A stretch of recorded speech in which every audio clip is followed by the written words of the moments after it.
One telegram, 24 words shorter than the original. That single edit started a war that killed over 100,000 men. It happened in the summer of 1870. The King of Prussia was on vacation. A relative of his had been offered the throne of Spain. France did not like that idea. Not one bit.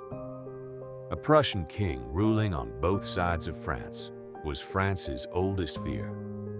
So the French ambassador tracked the king down at a spa town called Bad Ems. He asked for a promise, a guarantee that the offer would never be renewed, ever. The king was polite. He was firm.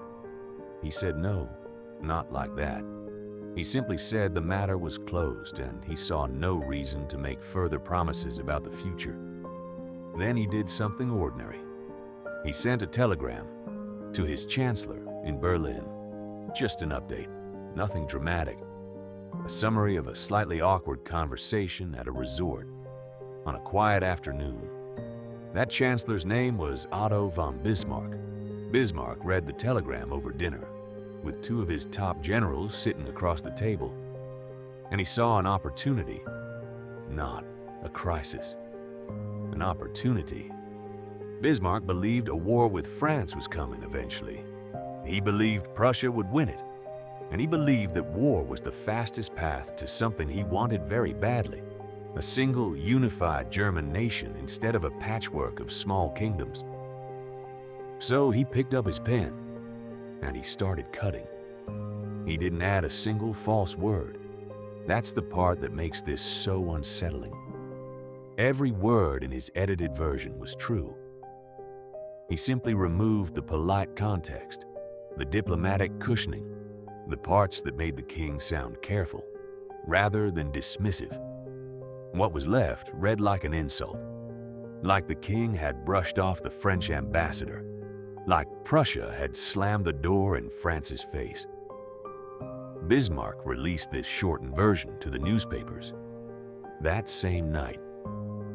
One of his generals, reading the new version out loud, reportedly said it now sounded less like a summary and more like a challenge.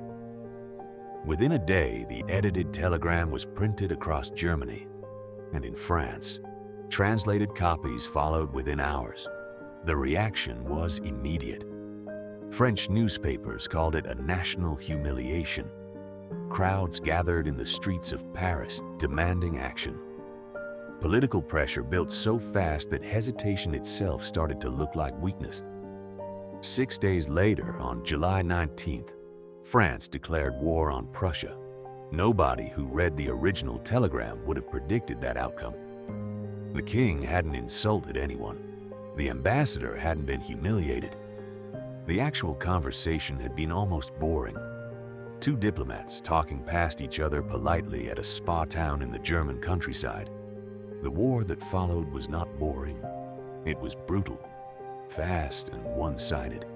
Prussia's modern, well-drilled army crushed French forces within months. Napoleon III himself was captured at the Battle of Sedan. The French Second Empire collapsed entirely, replaced by a new republic born out of defeat. And Prussia got exactly what Bismarck had wanted.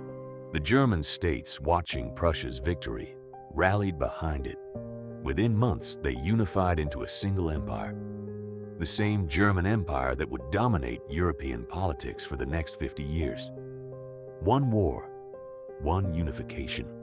All of it traced back to a single afternoon and one man's red pen. Historians still argue about how much blame belongs to Bismarck alone. The tensions between France and Prussia were real, and they'd been building for years. Maybe war was coming either way, but the timing, the trigger, the spark that turned simmering tension into open war, that came down to which words got left on the page and which words got quietly cut. If the exact same conversation had been reported honestly, word for word, would either country have gone to war that summer at all?